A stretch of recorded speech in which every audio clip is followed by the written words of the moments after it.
Hey ladies, do you like to be poor? Well, we don't either, right? No. We want to be wealthy. And in this next episode, we're talking about the secrets of the wealthy. So come back, stay tuned. We're going to talk about wealth.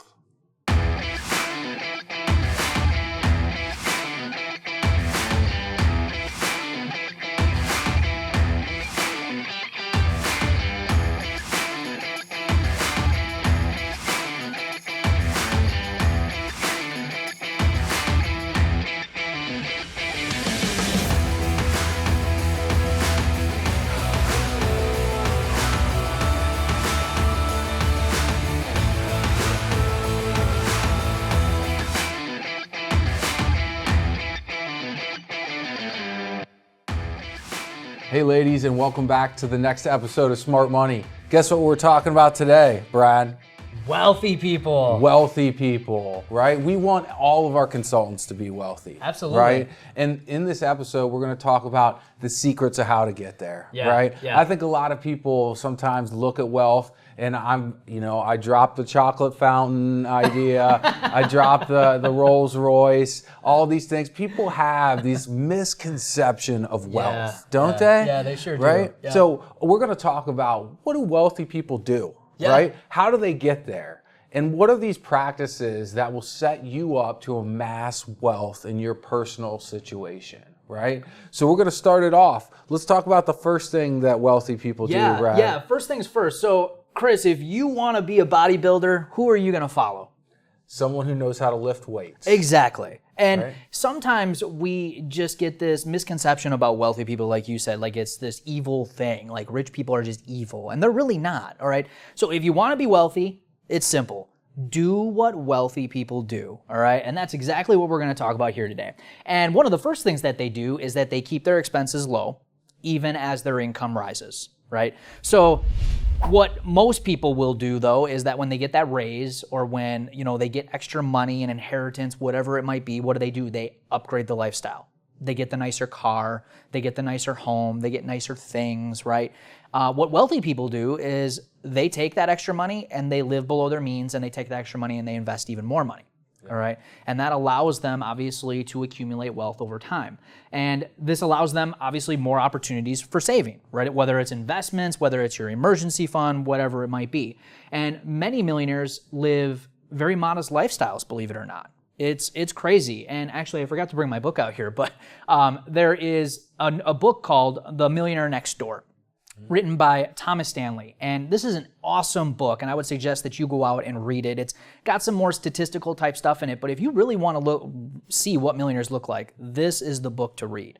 And this book points out that a lot of millionaires actually shop at average stores. They wear average clothes, they drive reasonable average cars, and in many cases, a lot of them purchased used vehicles because they know the depreciation on vehicles and they want to stay away from those things because obviously that causes them to lose money, right? Yeah. Many of them live in middle income type neighborhoods, right? And what does that mean? That means you probably wouldn't be able to pick them out of a crowd. You really wouldn't. And many of them who live in these middle income neighborhoods actually have lived in their homes for 20 plus years. So they're not constantly moving from house to house to house every time they get that pay increase, right? They just get the bigger house. They don't do that. They live in very modest lifestyle, and that modest lifestyle allows them the opportunity to take the extra income that they have and invest it into their future. Yeah, and that's a great opening point. And this brings me to one of the things that often happen in a job, right? What do people get? Sometimes they get annual bonuses or bonuses, right? And it always kills me, in work environments where people are walking around like, what'd you spend your bonus on? What'd you spend your bonus on? And that, you know what the wealthy person says to that? It's in a savings account. Absolutely. It's in a CD. Yep. It's in my retirement account, right? Because they don't have to spend bonus income, right? It goes to amassing wealth, Correct. right? And generating oftentimes more wealth for them, right? Interest, compound interest, right? Absolutely. So let's talk about another thing that wealthy people do, right? They're very calculating. Very calculated, right? They don't incur large losses. Like we talked about vehicles, and most wealthy people are able to just use basic, simple math and evaluate, okay, if I purchase this item, what's the value going to do? What's it going to do with my money, right? So essentially, it's very similar to, there are people that say the difference between wealthy and non-wealthy is that the wealthy person is going to say, this $5 cup of coffee is going to be worth this much in 20 years if I invest it, whereas the non-wealthy are saying this is just going to be a good cup of coffee. Yeah. And they just think about things differently, and they apply simple math and simple compound interest and what investing can do for you in your future. And that is just the basic practices that they put in or that they start practicing. Yep. So basically what they're looking at every opportunity that they have Absolutely. as an opportunity cost, right? Yeah. Like, what else could I be doing with this? At every one of those expenditure points. Correct. Right? Yep. Cool. Yeah, they don't make decisions out of emotion by any means. Basically all of the things that they're deciding on and things that we've talked about here in Smart Money, back to that, they have a plan. Mm-hmm. They always have a plan what's going on with their finances. And Warren Buffett, who obviously is probably the greatest investor of the entire planet and probably will ever be for quite some time, he has this rule. He says the first rule of investing is don't lose money. The second rule is don't forget rule number 1. Yeah. All right. And why is that important to point out? Because I feel that in working in financial coaching, working with people in their personal finances, they're taking way too much of their paycheck and they're putting it into things that is losing money. The clothes that we buy at full price tomorrow, next week, next year, they're not worth the same amount. They're worth far less. The phones, the computers, anything that we're basically consuming, a lot of those things that we're consuming go down in value. And how wealthy people think differently is, I want to put my money into things that are going to go up in value. So things like real estate, maybe opening a business, like a pure romance business that over time is going to get bigger, right? Mm-hmm. Maybe obviously investing, whether that be a Roth IRA, a SEP IRA, a traditional IRA, or just general stocks that you're going to start investing in, things like that. They're going to look for those opportunities, right? Yeah. And that's what businesses do every day, Brad. Yeah. Right? They're looking at their balance sheet. They're looking at the assets on their balance sheet. Some of those assets are depreciating. They're going down in value every day. Yep. But some of those assets are on their balance sheet to produce income. Correct. Right? And some things you can't get away from. You're always going to have some depreciation in your life. Right. Right? But the majority of your decisions should be future wealth generating. Correct. Right? Yep. Cool. You want to minimize the depreciating products. Yep. Right. Absolutely. So what else do they do? Well, number one thing is that they pay themselves first and they stay away from debt as much as possible. Now, not saying that all wealthy people are completely debt-free. That's not what we're saying. But they basically don't have revolving debt. When we say revolving debt, let's use credit cards as an example, right? Consumer debt, where they're constantly carrying balances and they're paying those high interests and things like that. They don't mess around with those things because they understand that that's costing them a tremendous amount of money. If they are using credit cards, they typically are paying them off every single month and they're not incurring any of those penalties or any of that interest, right? Yeah. So that's going to obviously be key. Also, the Forbes 400 were surveyed. Now, these are the richest people, obviously, on the planet. And they were surveyed and said, what is the number one contribution to building wealth? And 75% of them, that's 3 out of 4 of them, said that staying away from debt or staying completely out of debt is the number one way to build wealth. Yeah. So again, this isn't Brad Nelson talking. This is the richest people in the world that are voicing their opinion. So if you want to be wealthy, stay away from debt and stay out of it as much as you possibly can in order to start building wealth. Yeah, and that reminds me of, Dave Ramsey, someone who you know very well. Yes. And he said, and I'll never forget this quote of his, is think about how quickly you could become wealthy if you didn't have a mortgage payment. Oh my goodness. If you didn't have a car payment, right? All of those dollars going directly into your savings or retirement account every day, every month, every time day. You need to make that payment. Yep. It's not going to that company, it's going to you. Yep. Absolutely. Right? Yep. And that is a key. And you said, what people sometimes forget is that your income, what you work every day for, whether it be you still are working a job or you're entirely doing pure romance, that income that you're bringing in, that is your number one wealth building tool. And if you're constantly taking that money and giving it to everybody else, how do you build wealth in that situation? You don't. And this is why most people are on the broke side of the things, right? Mm-hmm. Also, wealthy people tend to spend or invest nearly 20% of their income in investments, right? Now, and some people will ask, well, Brad, what do you do now? Well, right now, Sarah and I consistently on a regular basis save at least 50% of our income coming in every single month. Yeah. We want to buy a house with cash. I want to do it because most people say you can't do things like that. Well, I'm going to show people that you can do things like that. And we're going to say we're saving this much money every single month. And one day we're going to be able to go and pay cash for a home. And we're going to be like those Dave Ramsey people. We're not going to have a mortgage. We're not going to have a car payment. We're not going to have any of that. And imagine how much money we're going to be able to save and start investing, especially because Sarah's business is starting to rock. And I can't wait till she starts building that team. I mean, I'm excited about the future. And this is all what that plan can do for you. And that's a great point, Brad. And you know, a requirement to that is to have unburdened income, right? And when I say unburdened income, I mean every dollar that's coming into your financial situation can't already be earmarked for an expense. Right. So we've done a number of other episodes that talk about budgeting and how to get to how do I get to a place where not all the dollars that I'm making on a weekly or bi-weekly or monthly basis, like they're already spent. Right? We've got to get to a point. You do. Right? Yeah, you got to get to a point where more of that money. I recommend at least 15%. Now, millionaires are doing 20%. Even if it was 10%, it's a start. But get some of that money freed up so you can start doing some stuff with this. Obviously, we suggest pay off debt first before you start building and amassing this wealth, right? Because most of the debt that we're in is high interest, and that's the biggest payoff right now, right? That's an immediate payoff because now you're no longer paying that interest. That's a huge win. Then you can start going after that wealth. So a lot of people say, Brad, time is money.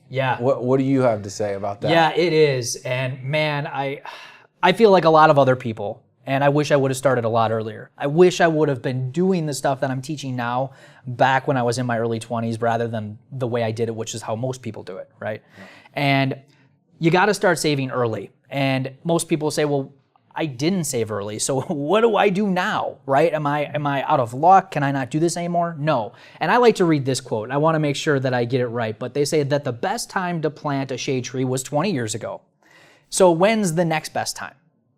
Today, right? Today. Let's start right now. Don't keep prolonging this knowing that you know what needs to get done. And that's the key in all of this. And working with people, most people generally know what they need to do. They just don't know how to get there. So, start coming up with a plan. Start figuring some of this stuff out. Every single day that you waste not planning this stuff is another day wasted of opportunity for your future. And I think sometimes the response that we get to that, Brad, is like, I spend too much time on my budget, right? Time spent on my budget is not income producing. Well, let me tell you something. That time that you're spending, it may not be income producing, but it's allowing you to make better decisions in the future. Absolutely. Right? Yes. And we want to not only have great income coming in and being able to save that, but we want to be the best decision makers. Yes. With the different choices that we have. Yeah, right? that align with that why or purpose again, right? Yeah. And speaking of time, millionaires spend twice as much time planning their finances and their future than people who aren't wealthy. This is one of the major contributions of why they are wealthy. They learn this stuff. So by all means, smart money is a great place to start. But go out, get yourself some personal finance books. We talked about Dave Ramsey before. There's many experts out there. All right. Formulate your own opinion based on what other people have done. Start learning some of this stuff. Invest your time into learning this, and I guarantee you it's going to pay off tenfold. And that's how I got to where I am.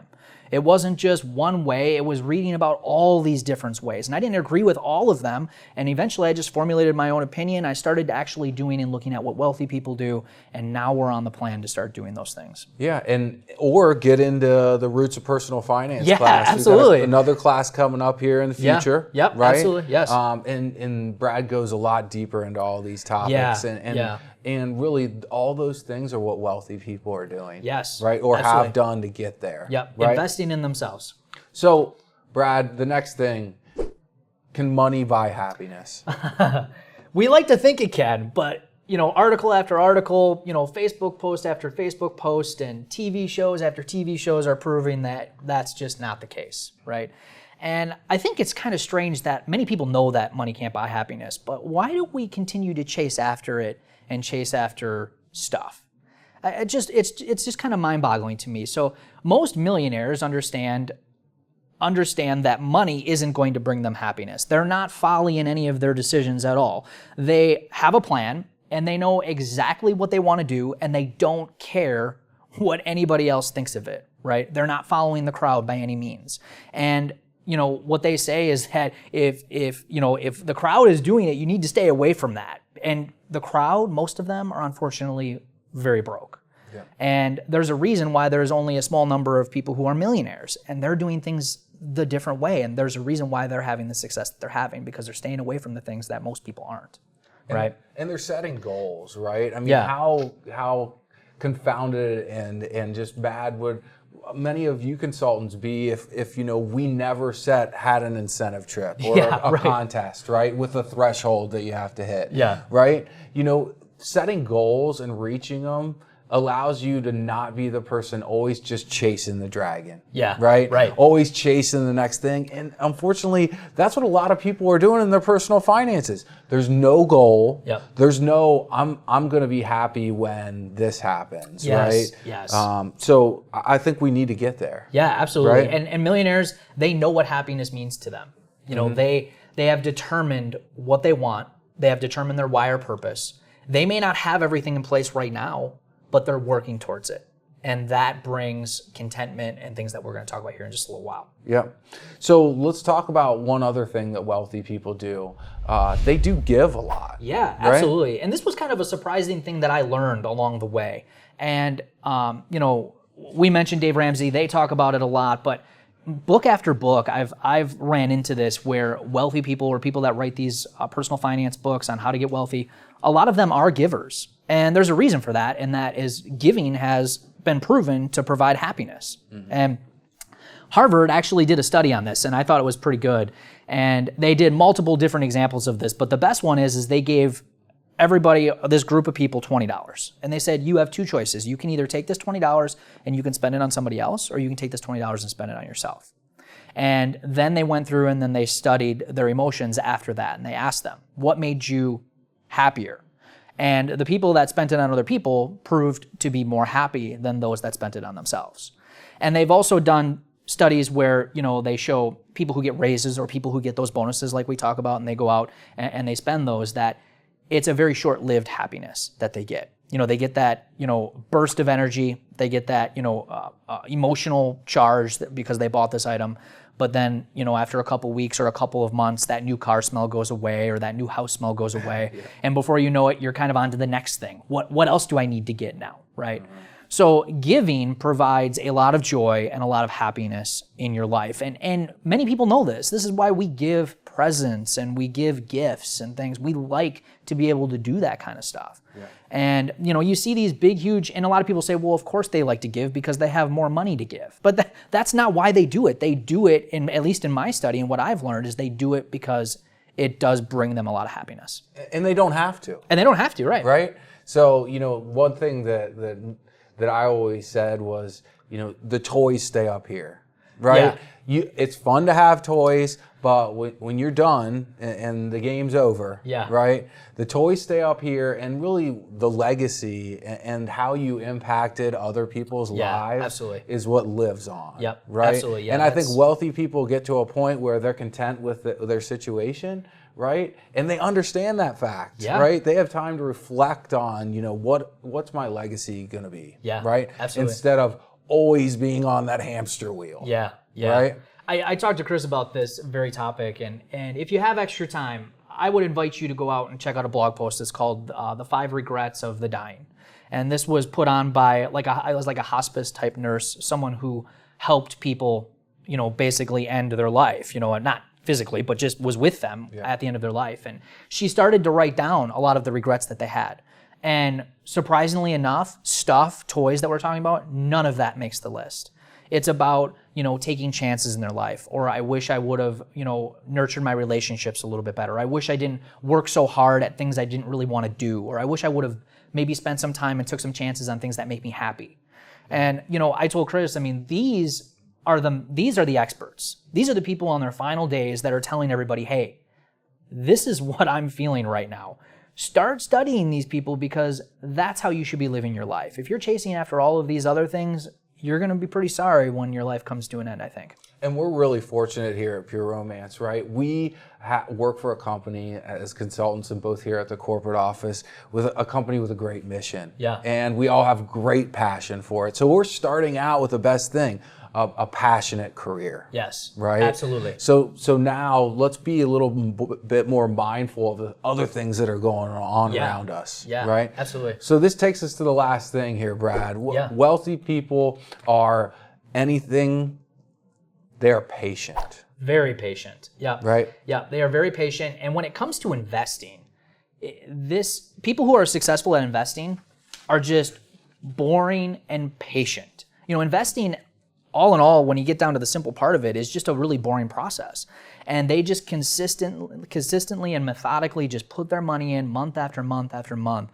And that patience pays off for them in the long run. And it's the same thing when you're getting out of debt. You really have to learn that patience portion. But here's the thing, that patience that you learn while getting out of debt, while getting your finances under control, is gonna pay off dividends, not only in your personal finances, but with your business and also for wealth building, because it's gonna be the same thing.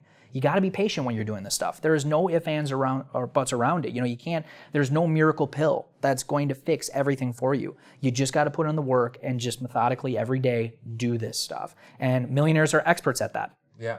And being patient is really the opposite of anxiety, right? Yeah, absolutely. And anxiety and worry, they're not value generating, right? Right. No one ever got something done by just worry. Yeah. Right. Patience, having a plan, following some of these steps we talked about, in the episode.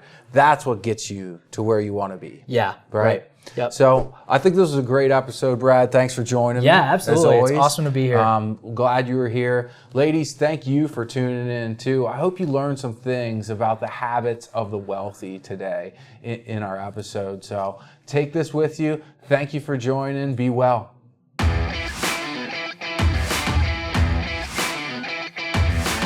So I want you to get absolutely jacked up for your life. You got to get jacked up for your dreams. You got to take all that anger, all that stress, all that fear that you have when it comes to your debt, and you got to pack it into every single punch that you can throw at this thing, and you got to give it everything that you have got, because it is time to give your debt the biggest ass kicking that it has ever received. Hello, ladies. We're here again with Brad Nelson from Balanced Sense. We wanted to come and talk to you a little bit about his class called Roots. Why don't you tell us a little bit about your class? Absolutely. Roots of Personal Finance is really the best personal finance course that any Pure Romance consultant can really take. This is an 8-week program that's really going to walk you through every step of turning your finances around. We're going to cover topics like behavior, budgeting, how to save, how to eliminate your debt. That's really going to help you turn around your personal finances. And along with the online course, we are going to do weekly live meetups where you're going to get an opportunity to speak with me personally and also meet with other Pure Romance consultants across the United States. Not only that, but if you're not comfortable participating in live meetups, you can have an opportunity to do one-on-one coaching with me to talk about your situation personally. We have a Facebook group page where we have a ton of activity happening day in and day out, not only helping in your personal finances, but also helping your Pure Romance business. And that really leads me to one of really the class favorites, is how to make money with your Pure Romance business. So we're gonna show you how to ensure that you're making money with your business by understanding how to budget, understanding how to maybe set up an emergency fund for your business, how to set goals to make sure that you are making money with your business. And I can vouch for this, ladies. I've seen some of the reviews from people who have been in the last class, and they're amazing, right? People setting up their first emergency fund, people getting out of debt already, people taking control of their finances. And we've enlisted Brad's help to create this class. I helped you create part of the Pure Romance class, so we're really excited about it. Look forward to it coming out. Look at the website, check it out, take control of your own finances. Thank you.